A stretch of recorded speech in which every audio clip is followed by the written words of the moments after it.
अगर आप चंद्रगुप्त तक देखें, चाणक्य तक देखें, तो हमारे देश में वन नेशन वन टैक्स ही होता था। ये इनकम टैक्स और जीएसटी और वैट और टीडीएस ये सब कुछ नहीं होता।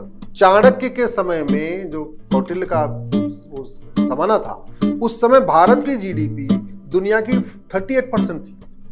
38% जीडीपी थी भारत की, जब टैक्स केवल एक था। यानी जब वन नेशन वन टैक्स था तो भारत की जीडीपी 38% थी। आज हमारे पास टैक्स का पूरा एकदम कहते हैं मकड़जाल बना हुआ है, तो भारत की जीडीपी हम 2 डिजिट में नहीं पहुंचा पा रहे हैं। भारत के ग्रोथ में जो सबसे बड़ी बाधा बनी है, ये टैक्स का पूरा मकड़जाल है। माननीय प्रधानमंत्री जी ने बहुत अच्छा एफर्ट किया और जीएसटी आ गया, तो लगभग 40 तरीके का टैक्स था, वो मिक्स होके जीएसटी में मर्ज हो गया। लेकिन आज भी अभी भी अलग अलग टैक्स चल रहे हैं। लेकिन भारत के बाकी सारे टैक्सों को जो हमने अपनी पीएल फाइल किया है, जिसपे सरकार को नोटिस हुआ है, वित्त मंत्रालय को नोटिस हुआ है, गृह मंत्रालय को भी नोटिस हुआ है, कानून मंत्रालय को भी नोटिस हुआ है, हमने ये कहा कि आप ये इनकम टैक्स खत्म करिए, जीएसटी को खत्म करिए, वैट को खत्म करिए, टीडीएस खत्म करिए। अब खत्म करने का मतलब क्या हुआ? इनकम टैक्स खत्म मतलब इनकम टैक्स डिपार्टमेंट खत्म, जीएसटी खत्म मतलब जीएसटी का इतना लंबा चौड़ा जो पूरा इंफ्रास्ट्रक्चर है, अधिकारी ये वो चपरासी क्लर्क फला फला, वो खत्म। आपका टीडीएस खत्म यानी बैंक का बहुत बड़ा काम खत्म। आपका वैट खत्म तो जो पूरा वैट का कमिश्नर ये वो सब चल रहा है वो खत्म, ये वो सब चल रहा है वो खत्म। तो पहली बात तो ये टैक्स खत्म करने से कम 50,000 करोड़ जो सैलरी जा रही है, इनकम टैक्स के ऊपर जा रही है, जीएसटी के ऊपर, जीएसटी के डिपार्टमेंट में जा रही है, वैट के चल रही, वो सैलरी जरूरत ही नहीं है। ऐसे लोग हमें नहीं चाहिए, इनकम टैक्स कमीशन नहीं चाहिए, जीएसटी कमीशन नहीं चाहिए नहीं हमें। दूसरा, बिजनेसमैन जो सबसे ज्यादा परेशान है वो इन टैक्स के झमेलों से परेशान है। हर महीने में उसको जीएसटी का फॉर्म भरना है, वैट का अलग रिकॉर्ड रखना है, इनकम टैक्स का अलग रिकॉर्ड रखना है, टीडीएस का अलग रिकॉर्ड रखना है, कहां कितना दिया उसको ये करना है। हम और आप भी परेशान है, टैक्स दे के परेशान है। और टैक्स का मकड़जाल ऐसे देखिए, किसान एक लिमिट के बाद अगर पैसा किया, उसने टैक्स दे दिया, उसके बाद उसने जो कमाया, उसने अपने बच्चे को स्कूल भेजा, तो स्कूल में जो पैसा आया उसका भी अलग टैक्स हो गया। किसान डॉक्टर के पास गया, इलाज कराया, उसने भी टैक्सेबल पैसा दिया। डॉक्टर ने कुछ वकील के पास आया तो डॉक्टर ऑलरेडी टैक्स, तो टैक्स के ऊपर टैक्स, मतलब डॉक्टर भी टैक्स दे रहा है, वकील भी टैक्स दे रहा है, टीचर भी टैक्स दे रहा है, सब जज भी टैक्स, सब टैक्स, और टैक्स के ऊपर टैक्स दे रहे हैं। और सारा टैक्स देने के बाद जब साल में सैलरी मिली, बोला जी इस पे भी आपने साल भर में इतना कमाया, इतना इनकम टैक्स हो गया। इसलिए सारे टैक्स खत्म कर दिए जाए। हमने ये प्रपोज किया है, आप केवल वन नेशन वन टैक्स लगाइए, जिसको कहते हैं बीटीटी। हमने कहा बैंकिंग ट्रांजैक्शन टैक्स लगाइए। ये पहले फिजिबल नहीं था, लेकिन आज की डेट में फिजिबल है। और आज की डेट में जो फिजिबल है उसमें भी वर्तमान सरकार और मैं खासतौर पर प्रधानमंत्री जी को ही उसका भी मैं अब श्रेय देना चाहता हूं कि आज बीटीटी या one nation one tax feasible कैसे है। फिजिबल इसलिए है कि आज की डेट में गरीब से गरीब आदमी बैंक से जुड़ चुका है। 48 करोड़ जनधन खाते खोले गए, 48 करोड़। भारत में पहले टोटल 55 करोड़ खाते थे कंप्लीट टोटल, आज की डेट में 225 करोड़ खाते हैं।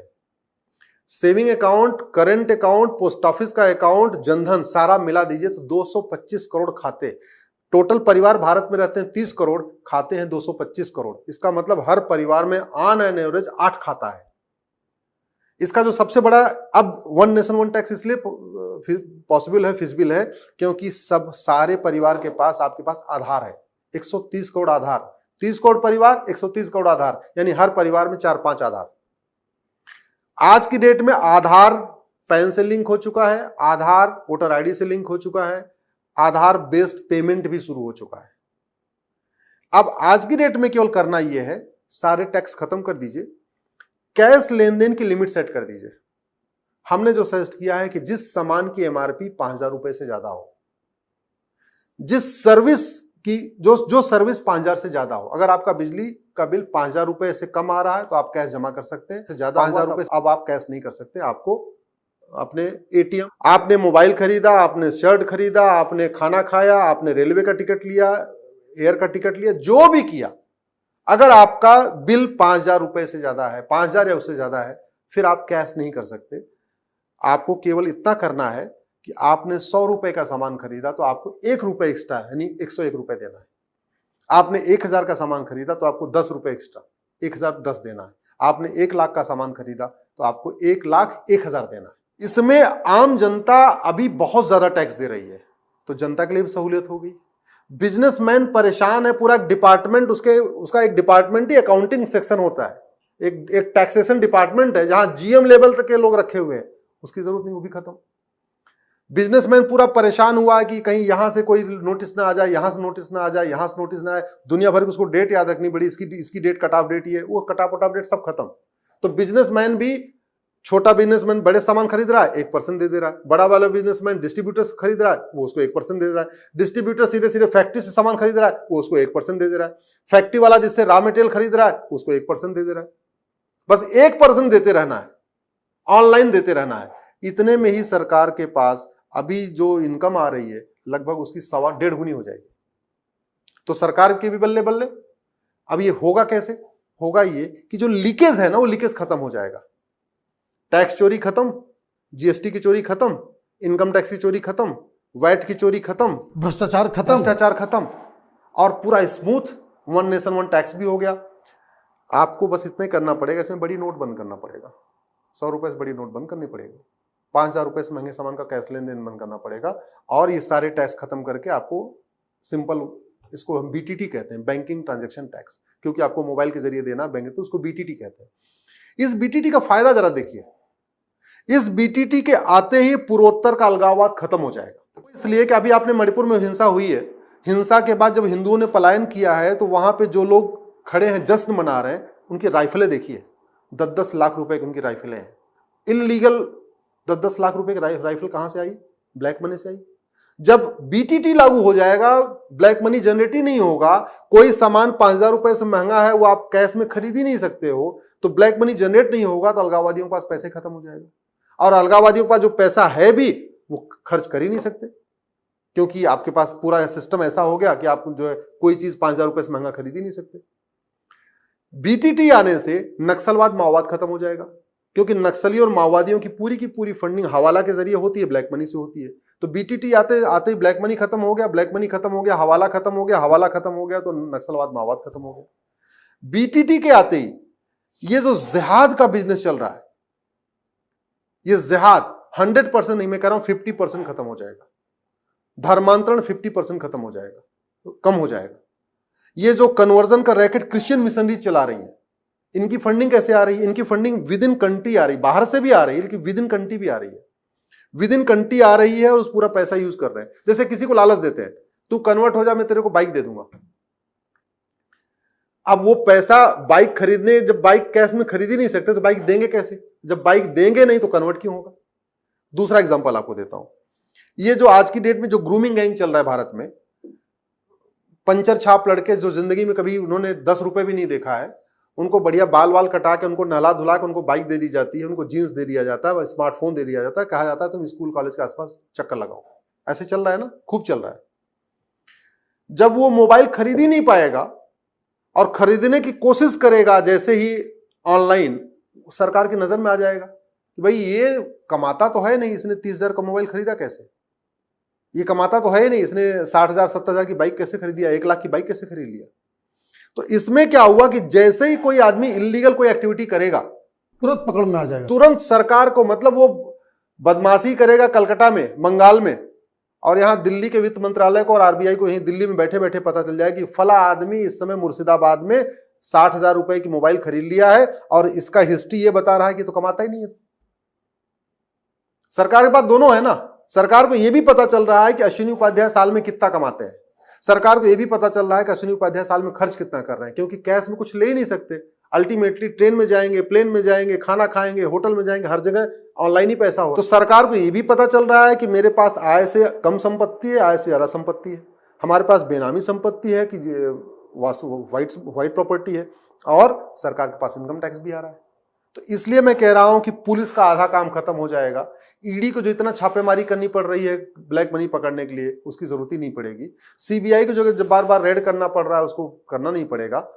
ब्लैक मनी का पूरा खेल खत्म हो जाएगा, और ब्लैक मनी का खेल खत्म होने के बाद इस वन नेशन वन टैक्स का सबसे बड़ा फायदा आपको मैं बता रहा हूं।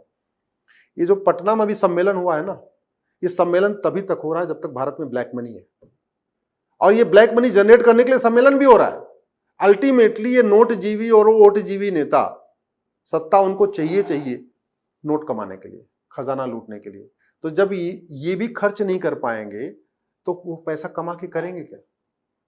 मैं ये सूत्र ऐसा आपको बता रहा हूं, भारत में वन नेशन वन टैक्स लागू हो जाए, बीटीटी लागू हो जाए, तो भारत में केवल एक पॉलिटिकल पार्टी बचेगी, बस एक, वो है बीजेपी। दूसरी सर्वाइव ही नहीं कर पाएगी। बीजेपी कैसे सर्वाइव कर लेगी? 22-23 करोड़ लोग वोट देते हैं, इसमें से लगभग 5 करोड़ लोग एक्टिव मेंबर हैं। 5 करोड़ लोग वो ऐसे लोग हैं जो कुछ पैसा भी दे सकते हैं, 100 रुपए, 200 रुपए, 500 रुपए भी दे सकते हैं, आराम से दे सकते हैं, खुशी दे सकते हैं। तो बीजेपी तो सर्वाइव कर लेगी, लेकिन बाकी की पॉलिटिकल पार्टी, चाहे कांग्रेस हो, आरजेडी हो, सपा हो, बसपा हो, टीएमसी हो, डीएमके हो, जितनी पॉलिटिकल पार्टियां हैं जो केवल और केवल ब्लैक मनी के ऊपर टिकी हुई हैं, जिनका फंडा है, जो उनको चंदा भी आ रहा है वो 80% 90% कैश में दिखाते हैं। ये पॉलिटिकल पार्टियां जब अपना इलेक्शन कमीशन में अपना रिटर्न फाइल करती हैं, कहती हैं जी हमको तो पता ही नहीं किसने पैसा दिया, क्योंकि हमारा तो 80% कैश में आ गया। भैया जब कैश की लिमिट ही सेट हो जाएगी तो कैश आएगा ही नहीं, और कैश आएगा भी तो जब खर्च करेंगे तो पकड़े जाएंगे। टेंट लगवाएंगे तो टेंट वाले को कैश में देना पड़ेगा, ऑनलाइन करना पड़ेगा। बैंड बाजा लगवाएंगे तो वो भी करना पड़ेगा। जितनी गाड़ियों को वहां पे खर्चा आएगा वो ऑनलाइन करना पड़ेगा। जब सारा करना पड़ेगा तो कौन कितना खर्च कर रहा है भी पकड़। तो पॉलिटिकल करप्शन खत्म होगा, एडमिनिस्ट्रेटिव करप्शन खत्म होगा, लोग घूस लेना छोड़ देंगे। क्योंकि घूस लेके करेंगे क्या? आप जरा सोचिए, जो इंजीनियर घूस लेता है, या जो अधिकारी या तहसीलदार घूस लेता है, थानेदार घूस लेता है, कलेक्टर घूस लेता है, जज घूस लेते हैं। आज के डेट में जज जुडिशरी में बहुत भ्रष्टाचार है। वो घूस लेके करते क्या है? लग्जरी आइटम खरीदते हैं, मोबाइल खरीदते हैं, लग्जरी कार खरीदते हैं, विदेश घूमते हैं, सब आ जाएगा। वो जब कोई काम कर ही नहीं सकते कैश में, और फिर कैश देगा कौन? कैश निकालेगा बैंक से तो भी तो पकड़ा जाएगा, कहां निकाल लिया इतना पैसा। और कैश दे भी दिया तो जिसको दिया थानेदार तहसीलदार को खर्च कहां करेगा? तो ये क्या लग रहा है कि इसकी सुनवाई कब फिर से रिज्यूम करेगी सरकार? अगस्त में इसकी 3 अगस्त या 4 अगस्त को इसकी फिर से सुनवाई है, तब तक सरकार को नोटिस करना है। लेकिन ये ऐसा विषय है कि इस पे थोड़ा सा मुझे लगता है कि मुझे बहुत ज्यादा मेहनत करनी पड़ेगी। लेकिन इंफ्रास्ट्रक्चर पूरा रेडी है, सरकार की मुझे लगता मंशा भी है। माननीय प्रधानमंत्री जी तो लगातार डिजिटल इंडिया की तरफ आगे बढ़ ही रहे हैं। आज की डेट में घर घर डिजिटल इंफ्रास्ट्रक्चर पहुंच चुका है, लोग कनेक्ट हो चुके हैं।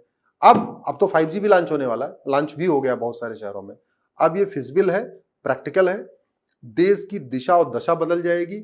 अवैध काम करने वाले भारत छोड़ के भाग जाएंगे, मैं आपको गारंटी के साथ।